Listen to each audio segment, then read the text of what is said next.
Morning, everybody. Just going to wait another 2 or 3 minutes just to allow everybody who wants to join to be able to get online and come with us. So just bear with us a couple of minutes.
Yeah, that'd be nice, please.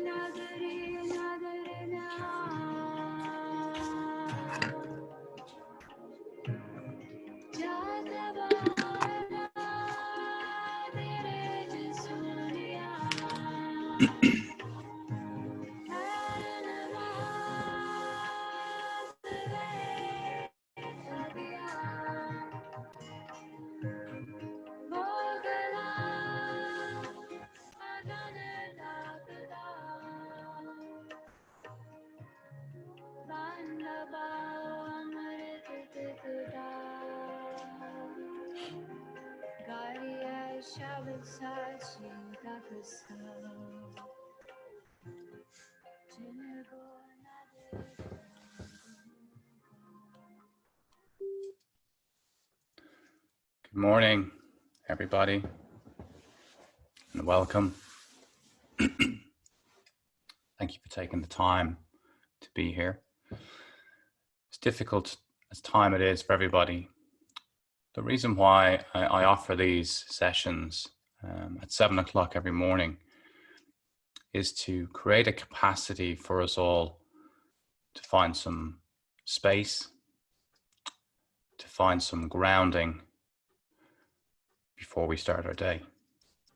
Because in times of uncertainty, the challenge often can be, where is my ground zero? Where do I start from? And within mindfulness and meditation, and we're not going to go into detailed meditation or mindfulness at all. I'm going to give you some very simple little tips, but within mindfulness and meditation, the process is always about trying to start our day in the same place each day. So starting your day at a ground zero, an equilibrium, because that way then you are able to move forward. And we wake up in the morning and we've had difficult night's sleep. We're exposed to a huge negative news cycle. And the way that we feel on today, this Tuesday, Patrick's Day for those of us in Ireland, can be different to how we felt yesterday and how we may feel tomorrow.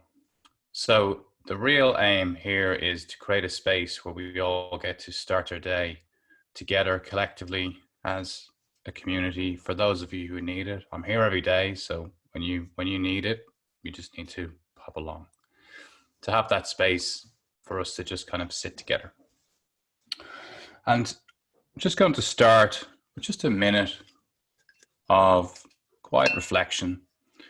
And during this minute, you can sit there either with your eyes open or your eyes closed, whatever feels comfortable for you.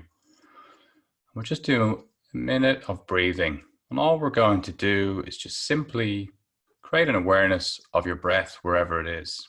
So if you feel it most prevalent as you breathe in through your nose and out through your mouth, then you can hold your awareness there. If you can feel it through the rise and fall of your belly, then you can hold it there. You can do this with your eyes closed or with your eyes open. And if you have your eyes open, just allow the gaze to fall kind of gently in front of you. So find a point in front of you where the gaze is able to just rest in front of you and just sit for a minute. I'll watch the time and then we'll start a bit of a talk and then we'll do some practical exercises that you can take into your day. So I'll sound the bell when we start and then I'll sound the bell when we finish.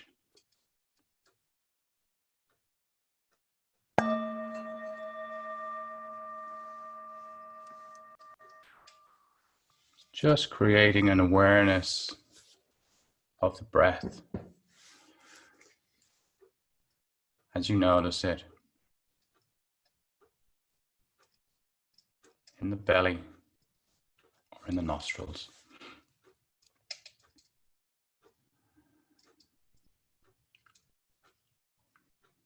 Just feeling yourself present and grounded.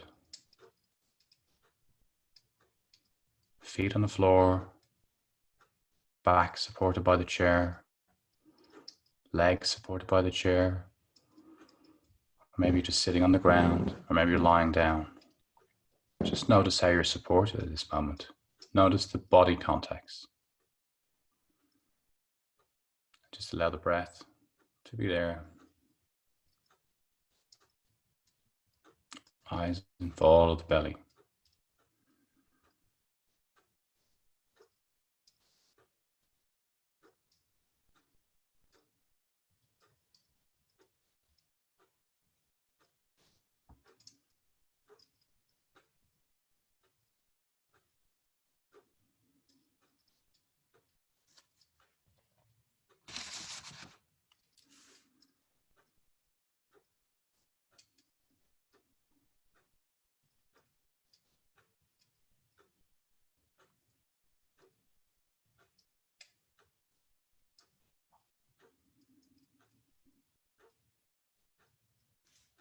And just going back to notice where you've sensed your breath. Nostrils, your belly, just noticing as it is. No difference, just noticing.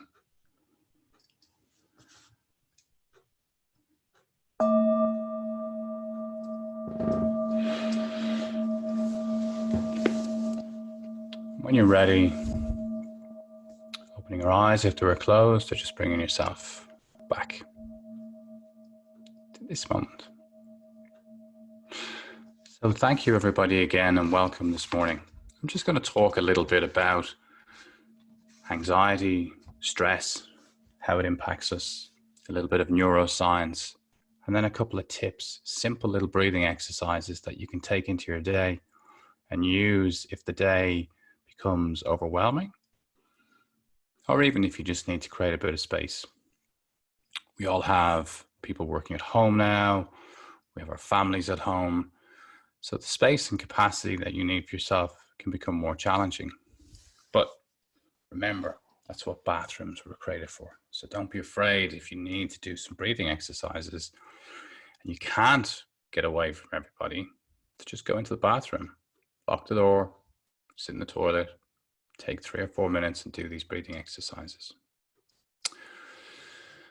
I want to just quickly talk about a little bit of psychology, which is helpful. And I'll mention this every day, but I'll kind of just bring this back each morning because our minds play tricks on us and they don't allow us to sense into what's logical. They like us to go to the illogical. We have a thing called the negativity bias. And the negativity bias is a very helpful thing that for the last 200,000 years, it helped us survive. So it means that we will see things generally in their most negative form in order to survive. And how does that work? Well, you might be out running, and today being St. Patrick's Day, you got rid of the snakes from Ireland. Even if I'm out running on the trails in Ireland and I could see an old rope behind a tree, my mind will actually say to me, caution, that might be a snake. Now, my logical brain knows there are no snakes in Ireland, but my survival mechanism tells me, oh, this could be the worst thing possible. This is a snake. And this is the negativity bias. We see things in their worst possible way in order for us to try and navigate ourselves away from the trouble and into a safe environment, into a safer port. And the 24-hour news cycle play on this, advertising industry play on this. The more you can sensationalize things, the more people are interested in actually getting closer to it. Apologies as I move, but I'm talking to 3 cameras, so in case you wonder why I keep moving around, I'm just trying to be inclusive. So an awareness of this is important because you have to realize that the negativity bias is not your prefrontal cortex. Here is the logic center. This is everything that you're able to do in the last 10,000 years as human beings. This is the executive function, the power to really cognitively plan your next step, your next move. The negativity bias leaves this and goes into your primal brain. And inside your primal brain, it only has fight, flight, freeze, and another little trick that we're going to learn in a second. So when you go into that primal brain, you're then sucked in and you start feeding this primal brain. You feed it more and more negative news. So it's really important that we measure how much time we spend on the news. Unless you really need to be paying attention to the news, and for those people who are in financial services, and my other hat is in that world, helping some people yesterday. So you might end up having to watch certain things relative to the markets, but actually, for most of us, we don't need to be connected to it all the time. So if you have news on your iPhone or your Android, delete the app and reinstall it just when you are going to decide that that's your time during the day. So within your schedule today, you can set a time to say, well, I'll check the news at 1 or I'll check the news at 5, whatever that may be, and then you reinstall your app. And in the same way, avoid social media. So there's a great book by a scientist called Cal Newport, which is called Digital Minimalism. It's digital minimalism. And Cal Newport discloses the science behind why we have to scroll up and scroll down, and why when we pull down and we watch the little things spin around, we get excited because it hits us with a dopamine hit. And things like Twitter and most social media accounts, you don't even need to pull down. It's not even relevant, but they do it because they're using the behavioral science that they've taken from Macau and Las Vegas, the two biggest gambling centers in the world. So recognize that when you go on social media or when you go on the news, the behavioral science around it is there to keep you addicted. So it's very hard to logically step away from addiction when you get sucked in. So you have to actually create boundaries for yourself in the day. So start your day and think, okay, I'm going to go on social media at X time and I'm going to go on news on Y time, and the space in between, I'm going to delete my apps because I need to be here for my family. I need to be here for myself. So just think about that as the capacity to create some space.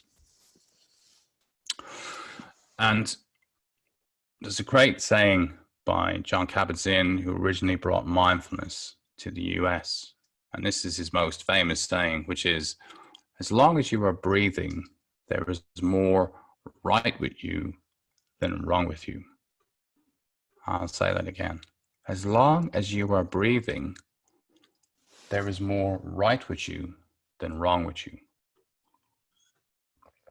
And as much as we have great difficulties going on right now in the world and in our own lives and our businesses and our homes, we're alive. And as we're alive, we depend on ourselves and other people depend on us too. So a great sense of stepping in and connecting to that reality that I am breathing today and I am alive. And lastly, before we go on to do a breathing exercise, I just wanted to talk about the idea of leadership and leadership for yourself, because I must be my own leader, because the monkey mind, the negative bias, all of the information that's going on in here, I must be able to be my own leader. I must be able to show up for myself in these difficult times. I must be a leader in my family. And it doesn't matter where you sit in your family. Are you the youngest, the oldest, the parent, the grandparent? You can establish a sense of leadership for those people around you. And then within your own businesses or lives, or your own teams, you too can be the leader and you can show up for people.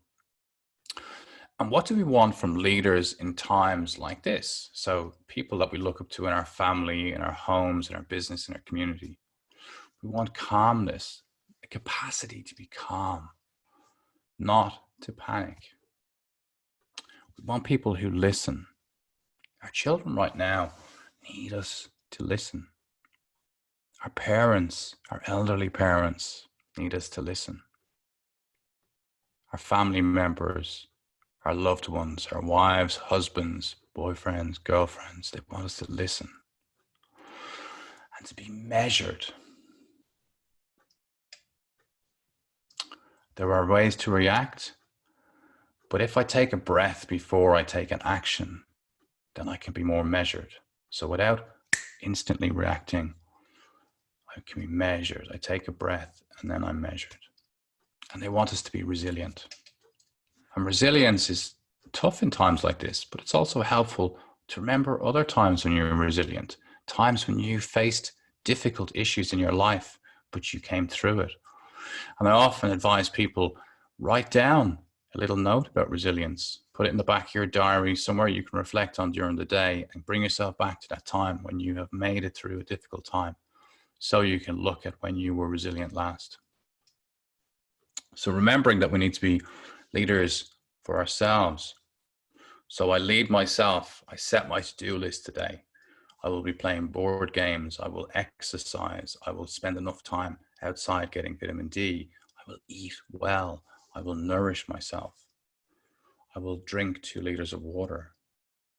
I will find space in my day to breathe. I will check in on those that are important to me. I will check my news at 3 o'clock. I will avoid social media until 2 o'clock. And then I'll delete them again, and I'll give myself the freedom to make it to the end of my day. So be the leader for yourself. Establish the boundaries for yourself today. Be the leaders for your family. Take some of these ideas, if they feel right for you, and share them with your family. Share them as ideas to maybe help your own family. And for our businesses too. These are challenging times for many, many people. But, you know, we'll come together, we'll support local businesses, we'll support communities as we come through this. And remember, when you think about things that worry you today, what can I influence and control? What really impacts me? If I get caught worrying about things that I cannot influence and control, then as I always say, they're for somebody else. So we can't influence and control global economic policy. We can't influence and control global government policy. We can't influence and control our own government policy. We can't even influence and control our own community policy. So what can I influence and control? How I feel today. I can influence and control that. I can influence and control the fact that I need to listen to my family and be there for them. I need to hug them. I need to create space for them. For younger children, we need to get on the floor with them, look them in the eyes and be present. And yesterday, somebody was talking about giving their children presents right now, buying them things to help them navigate this. And I said to them, you know, there's this difference and it's only a nuanced difference. We don't need to give them presents in the material sense. We just need to give them our presence, our capacity to be there, to listen, to guide them, and to help them. They may seem okay, but be sure there's a lot going on in here. So leadership in the family is important. So I'm now going to walk you through a 5-minute meditation practice that you can use.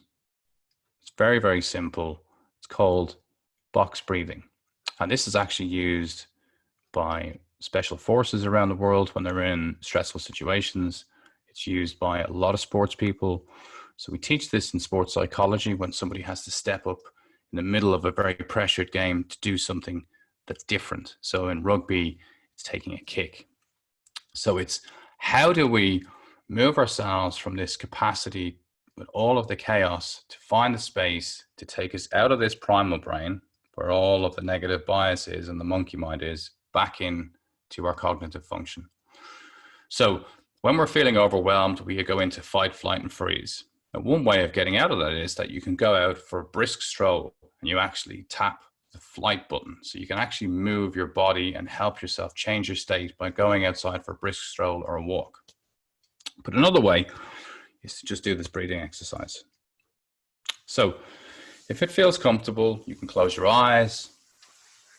If it doesn't feel comfortable, close your eyes. Just allow your gaze to find and settle a place just in front of your eyes without looking around. We just want to allow the body and the mind to just be present. And just close your eyes and take in a deep breath and breathe out slowly.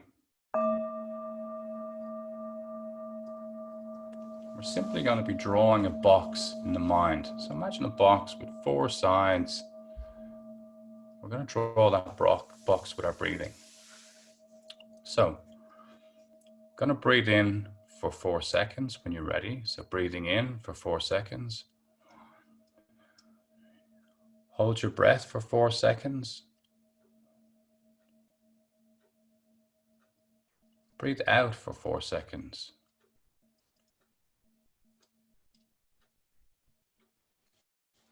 Breathe in for 4 seconds. 1, 2, 3, 4. Hold. 1, 2, 3, 4. Breathe out. 1, 2, 3, 4. We breathe in. 1, 2, 3, 4. We hold. 1, 2, 3, 4. Breathe out. 1, 2, 3, 4. Breathing in. 1, 2, 3, 4. Hold. 1, 2, 3, 4. Out. 1, 2, 3, 4. Breathing in, 1, 2, 3, 4. Hold, 1, 2, 3, 4. Out, 1, 2, 3, 4. Breathing in, 1, 2, 3, 4. Hold, 1, 2, 3, 4. Out, 1, 2, 3, 4. Breathing in, 1, 2, 3, 4. Hold, 1, 2, 3, 4. Out, 1, 2, 3, 4. Breathing in, 1, 2, 3, 4. Hold, 1, 2, 3, 4. And out, 1, 2, 3, 4. Breathing in, 1, 2, 3, 4. And hold, 1, 2, 3, 4. And out, 1, 2, 3, 4. Breathing in, 1, 2, 3, 4. Hold, 1, 2, 3, 4. Breathing out, 1, 2, 3, 4. Breathing in, 1, 2, 3, 4. Hold, 1, 2, 3, 4. Breathing out, 1, 2, 3, 4. Just continuing to follow your breathing for another few seconds. And just noticing where you are right now, your feet on the ground, the support of your chair or the floor, your legs being supported, your back. Just creating awareness of where you are as you continue to breathe.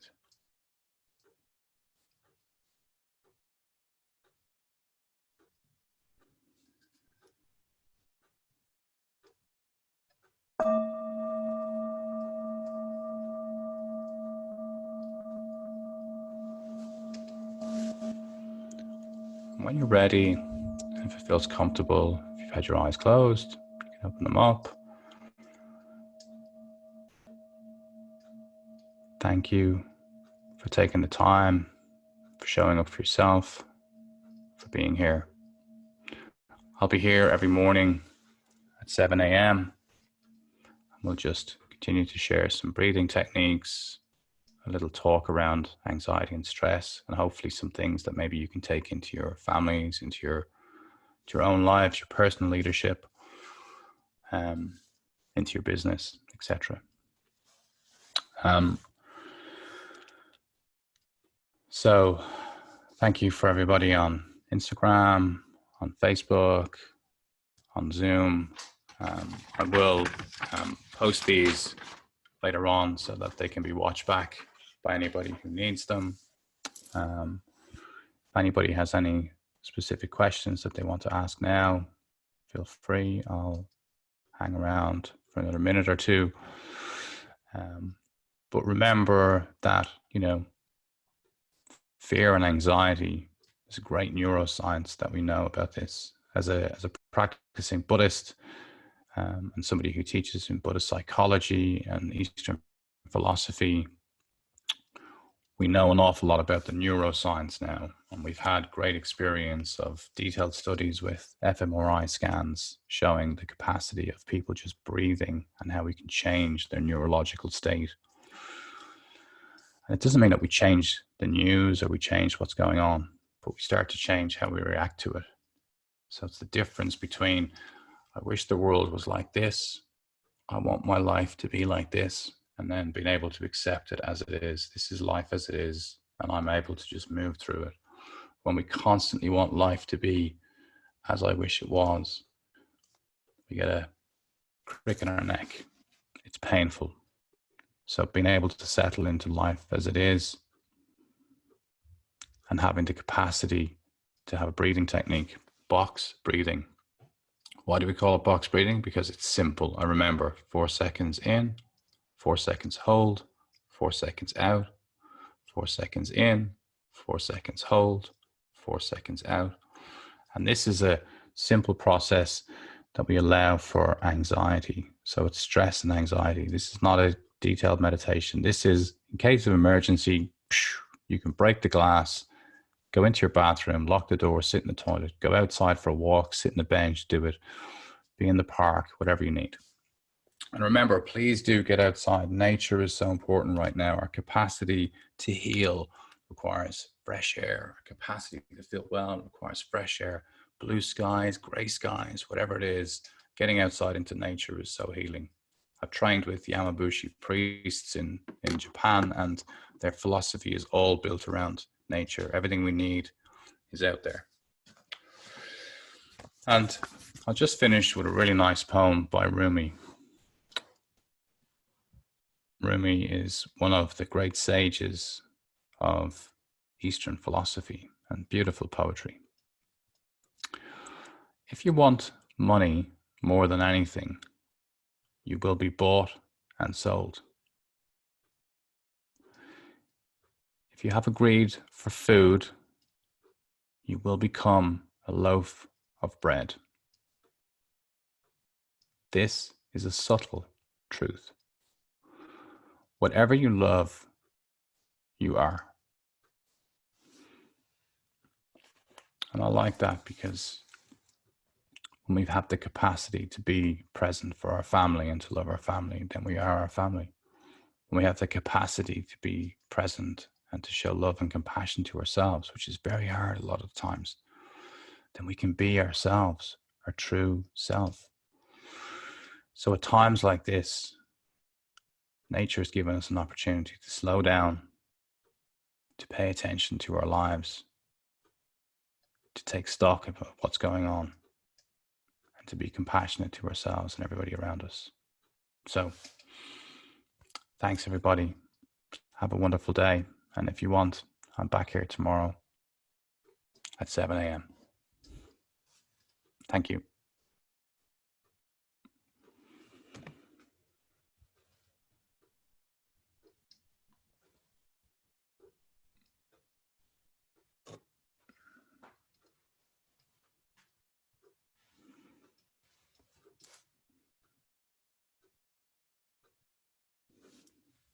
You're welcome. I'm glad people feel connected, coming together.